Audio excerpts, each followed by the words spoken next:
What's going on, guys? This is my first ever YouTube video, and this is to do with RuneScape, of course. And this video is about the minigame called Wintertodt. Not sure if I said that right, but that's the only way I can pronounce it.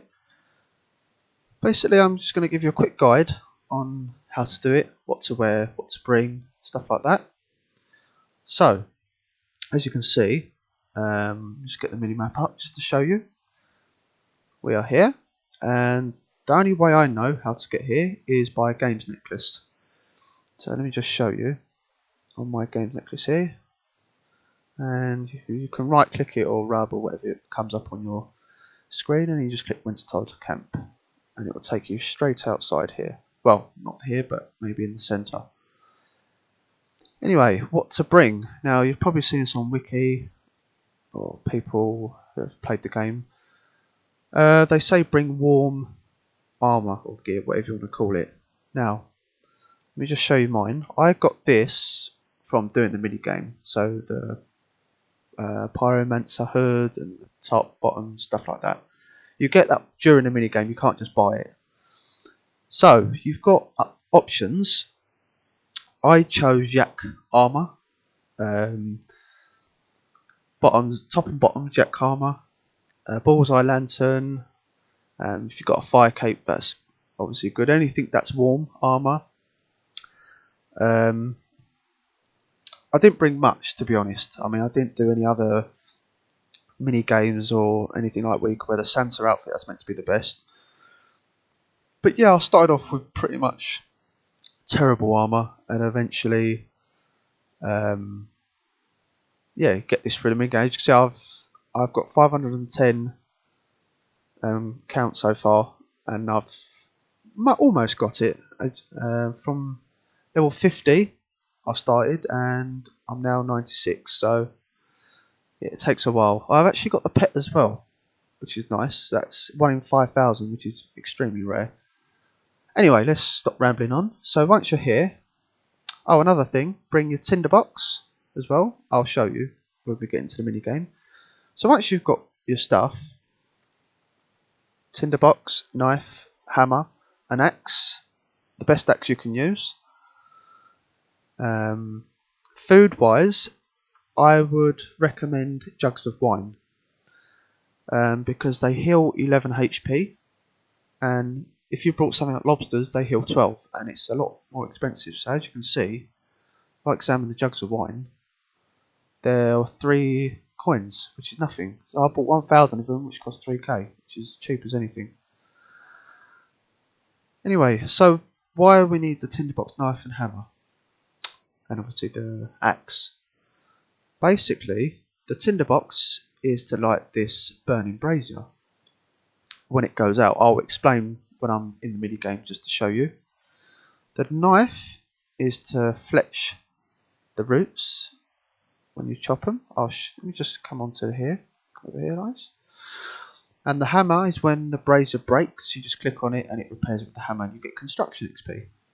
So in this mini game, it's mainly fire making, but also on the side you will get fletching, wood cutting, and construction, which is very, very good. So you can see my wood cutting is 68, and I think I started at around 64. Doesn't sound like a lot, but you're not getting a lot of XP. Construction, I've grown 2 levels, which is not bad. But fire making is really, really good XP. Yeah, so I'm going to wait for this game to start. So that's 4 seconds. So basically you stand here. This is the best place to stand, in my opinion. When it hits 0, click it, and it cuts the roots, as you can see in my inventory. Now I'd like to take at least 4 or 5 jugs of wine. I'll try and be as high health as possible, because the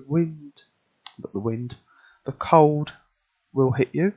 As you can see on the chat box, the cold of the Wintertodt seeps into your bones. Sorry. So yeah, you've got to be careful, because it can hit you multiple times. So you've got to keep an eye on your health. And another thing, which is very dangerous, and I've died quite a few times from it, but not now, because obviously I know what I'm doing. This snow, look, as you can see on the top, when it hits, boom. See, look, it's hit. It hits multiple people, and it hits you quite high as well. So you've got to be careful of that. So I'm just telling you pretty much the best place to stand so you don't get hit, but you get hit wherever you go, so it doesn't really matter. So as you can see, I'm fletching them, and you're going to probably thinking, why do I keep clicking the knife on the logs 100 times? But as you can see, it keeps hitting me, so you have to keep clicking on the knife onto the log. You don't have to fletch, of course. I don't have to because I'm already 99, but I do it because you get extra points. God, this thing keeps hitting me. So you can rather cut them, use them on the burning brazier, just as it is, or fletch them. Doesn't really matter, but I like to fletch them because it gives me an extra skill to level up, and obviously it gives me more points. Now, another thing I will say is, the more points you get, people think, oh, you might get more items or more crates or whatever. No, you just get one crate. That's another thing I want to mention. You get one crate if you get past 500. So as you see, I'm on 0 at the moment, but I'll show you in a few seconds. I'm just going to go now because it's just easier. You've got to concentrate a little bit, because if you lose concentration, you lose a bit of XP. As you can see, look, my level now, 371, 372. It's every 2 seconds you're getting very good XP. And it's basically even better than fire making redwood logs. It's much better. It's an extra 100 XP more doing this, and you're getting it every 2 seconds. It's extremely good XP. So yeah, as you can see, I'm just using that, so it's a bit AFK.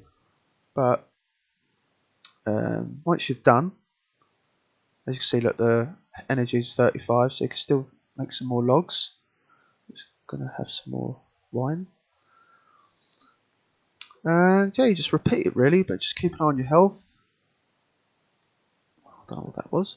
Keep an eye on your health, and just try and get to 500. Look, I'm not quite there yet, but once you're there, you know, you don't get any more special rewards if you got 600 or 700.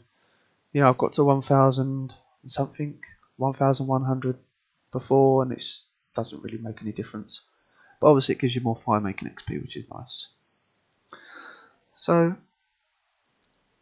yeah, I'm just going to fletch these for a little bit until sort of the energy gets quite low, then I'll start burning them. There you go, look, I'm going to have to run. And then, so as you can see, you fixed it with the knife. You just click it, you have to use the knife on it, or sorry, not the knife, the hammer. Oh, great. And yeah, and actually when you fix it, you actually get, as you can see, I've got 560 something experience. As you can see, 576 experience from it, which is very, very good. Another thing, if it says here, look at my chat box, heal the pyromancer before lighting the brazier. That will happen sometimes. If it doesn't work for a few seconds, you can go back to the south one. That should be lit up so you can get your fire making XP. What else shall I mention? Apart from that, that's about it really. As you can see, I've got 725, which is fairly decent. I'm just going to run to the entrance now because I don't need to cut anymore because it's about to die anyway. And another thing, do not exit, because this is what happens. Leave and lose all process. If you do that, you'll lose your crate. You lose everything. Now you've got the crate in your inventory, you can go out, go to the bank, let's open it, click it. Oh nice, torch. And that will be towards your warm armour. As you can see, I've already got it. If you've got a duplicate, talk to this person here, Igneza, well, I don't know how you pronounce it. Trade in, continue, press yes, and it gives you another crate. Now normally it's nothing special, so I'm going to have a look. Yes, that's nothing special. One good thing about this, you get pretty good money doing this, if I'm honest. Like you get a lot of seeds and logs, sharp. You can look on Wikipedia for the drops. Snapdragon seeds. You know, I've made a lot of money. Tomb of Fire as well. This book here. It's about 550k, but you can use it for magic. I think I've never used it, but apparently if you use your burnt pages, which is something you get from here, you can use them on the book and it gives you unlimited fire runes or something like that. I'll have to test that another time. Anyway, so this is my guide on how to do the minigame Wintertodt. It's very, very quick XP. When you start at level 50, it will be a bit slow, but as you get to a high level, the XP goes up. And hopefully this guide helps you. And thank you very much.